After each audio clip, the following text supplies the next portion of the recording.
मैं अपनी जो सर्जरी के माध्यम से बहुत सारे लोगों से बताना चाहता हूँ जो इस तरह की प्रॉब्लम को फेस कर रहे हैं कि जो लोग इस वजह से कहीं ना कहीं उनके मन में डाउट्स रहता है कि ड्यूरिंग सर्जरी उनको पेन होगा, स्वेलिंग होगी या कोई भी ऐसी चीज़ हो सकती है जिसमें दिक्कत हो, तो ऐसा बिल्कुल नहीं होता है और बहुत अच्छे रिजल्ट आ रहे हैं जैसा कि सोशल मीडिया प्लेटफॉर्म से मैंने सुना हुआ है। अब मैं बहुत ज़्यादा एक्साइटेड हूँ अपने रिजल्ट को लेके। मेरा नाम पुरुषोत्तम है, मेरी उम्र 34 साल है। हेयर फॉल मेरा 2012 से स्टार्ट हुआ था जब मैं पहली बार दिल्ली आया हुआ था। तो उसके बाद में कुछ ट्रीटमेंट घरेलू जैसे जो भी बताया जाता है कि प्याज का, ठीक है, उसको यूज़ करना है। उसके बाद में मिनोक्सिडिल भी मैंने यूज किया हुआ है। लोकेशन मेरी चेंज होती रही। उसके बाद में दिल्ली के बाद में जब मैं इलाहाबाद गया कुछ टाइम के लिए रुका, लेकिन वहाँ पे भी हुआ। काफ़ी लोग बताते थे कि इसकी वजह ये है कि क्योंकि पानी का होता है कि जब मूवमेंट आप वन सिटी से दूसरी सिटी में स्विच करते हो तो कहीं ना कहीं पानी आपको सूट नहीं करता है। उसके बाद में मैं जब मुंबई गया तो वहाँ पे मैंने कपिंग थेरेपी भी कराई, तो कुछ दिनों तक तो वहाँ पे मुझे आराम मिला, लेकिन उसके बाद में फिर से हेयर फॉल स्टार्ट हो गया है। उसके बाद में पैंडेमिक के टाइम पे मैं घर पे आया, तो जब मैं घर पे था तो थोड़ा सा कम था।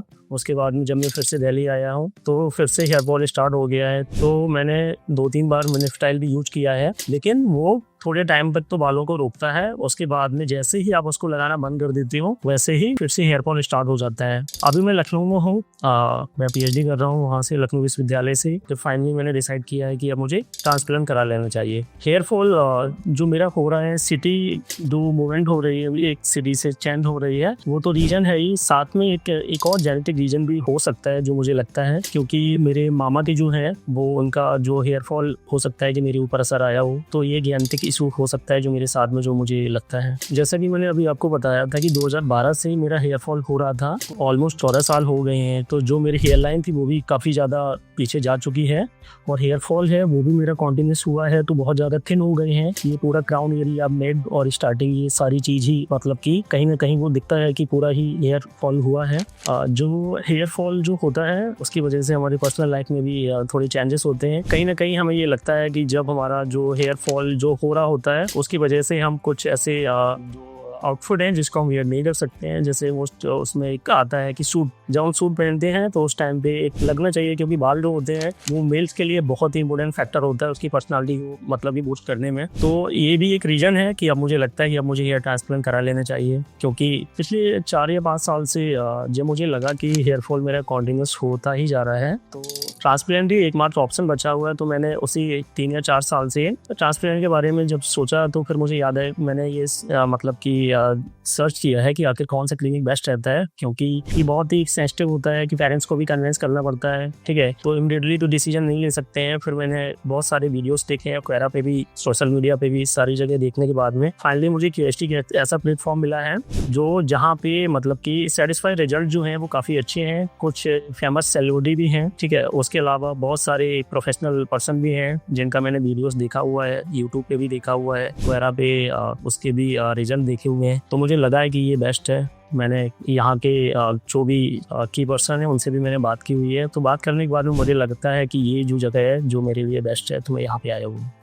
मेरा क्यूएसटी क्लिनिक के लोगों के साथ में जब मेरी बात हुई थी तो उन्होंने फोटोग्राफ्स को देखने के बाद में 4000 से 4500 के बीच में ग्राफ्ट के बारे में बताया था। और फाइनल ये भी है कि जब मेरा ट्रिम हो जाएगा या जो भी फाइनल प्रोसीजर होगा उसके बाद ही हमें पता चलेगा, तो थोड़ा बहुत ऊपर नीचे हो सकता है। सर्जरी के बारे में, मेरा पहली बार ट्रांसप्लांट हो रहा है और अभी बिल्कुल मेरा फर्स्ट टाइम होगा, तो थोड़ा बहुत मैं नर्वस भी हूँ और लेकिन एक्साइटमेंट भी है मेरे अंदर, क्योंकि मैं ये जानना चाहता हूँ कि जो भी हेयर लॉस हुआ है उसके बाद में जब फिर से जब बाल आते हैं तो लोग कैसा रहता है। जो भी मेरा क्यूएसटी के साथ में एक्सपीरियंस रहेगा, ठीक है, फ्यूचर में, वो मैं आपको टाइम टू टाइम अपडेट करता रहूँगा। आप क्यूएसटी क्लिनिक के वीडियोज़ के साथ में बनी रहिए। Thank you very much.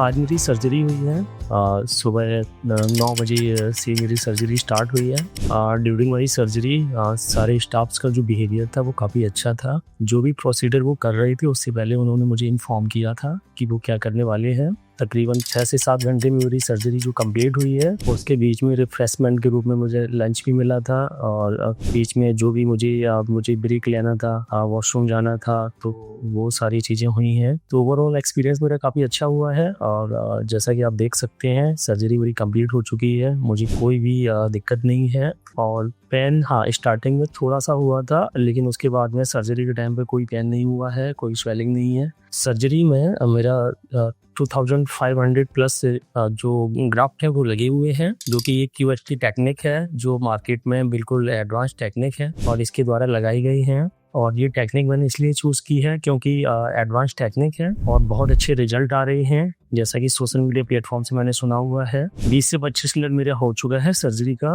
और मुझे अभी बिल्कुल भी पेन नहीं है और डॉक्टर ने अभी कंसल्ट किया हुआ है। सर्जरी के बाद में डॉक्टर सर के साथ में मेरा कंसल्टेशन था। जो आफ्टर सर्जरी क्या क्या चीज़ों को ध्यान रखा जाता है वो उन्होंने बहुत ही बारीकी से बताया है। किन चीज़ों पे अवॉइड करना है, मेडिसिन का टाइम से लेना है, ये डोनर एरिया है उसको किस तरह सेफ रखना है, जहाँ पे प्लांट हुआ है उनको हाइड्रेट करके रखना है। ये सारी चीज़ों को उन्होंने एक्सप्लेन किया हुआ है और मैं बहुत ही ज़्यादा खुश हूँ कि उन्होंने जिस तरह से बताया है और होपफुली मैं वो सारी चीज़ें करूँगा जिससे कि रिजल्ट जो है वो मेरा बेटर है। तो मैं अपनी सर्जरी के माध्यम से बहुत सारे लोगों से बताना चाहता हूँ जो इस तरह की प्रॉब्लम को फेस कर रहे हैं कि जो लोग इस वजह से कहीं ना कहीं उनके मन में डाउट्स रहता है कि ड्यूरिंग सर्जरी उनको पेन होगा, स्वेलिंग होगी या कोई भी ऐसी चीज़ हो सकती है जिसमें दिक्कत हो, तो ऐसा बिल्कुल नहीं होता है। QHT में मैं कल आया हुआ था तो कल से ही मुझे इस तरह से कॉन्फिडेंस मुझे मिला हुआ है। मैं यहाँ भी लोगों से मिला हुआ हूँ और डे प्रोसीजर में भी मैं लोगों से मिला हुआ हूँ, तो सारे लोगों का जो भी एक जो फीडबैक रहता है वो बहुत ही अच्छा था और जो ड्यूरिंग माई सर्जरी जो भी एक्सपीरियंस था वो मेरा बहुत अच्छा था और मुझे कहीं पे भी ऐसा नहीं लगा हुआ है कि ये मैंने कोई गलती की हुई है या कुछ ऐसी चीज़ हुई है। बहुत सारे लोग जो सोशल मीडिया यूट्यूब पे देखते हैं और वो इस चीज़ को एक्सेप्ट नहीं कर पा रहे हैं या कहीं ना कहीं कंफ्यूज हैं कि उनको करानी चाहिए या नहीं करानी चाहिए, तो यहाँ के एक्सपीरियंस के माध्यम से मैं बता सकता हूँ उनको बिल्कुल करानी चाहिए और एक बार वो QHT पे भी विजिट कर सकते हैं या कंसल्ट कर सकते हैं। आज का जो मेरा ओवरऑल एक्सपीरियंस है वो बहुत ही अच्छा है। अब मैं बहुत ज़्यादा एक्साइटेड हूँ अपने रिजल्ट को लेके। मैं जब अपनी फर्स्ट PRP के लिए यहाँ पे आऊँगा 1 महीने के बाद में, तब मैं यहाँ जो भी प्रोसीजर होगा मैं उससे गो थ्रू करूँगा और रिजल्ट को देखूँगा। Thank you very much QHT।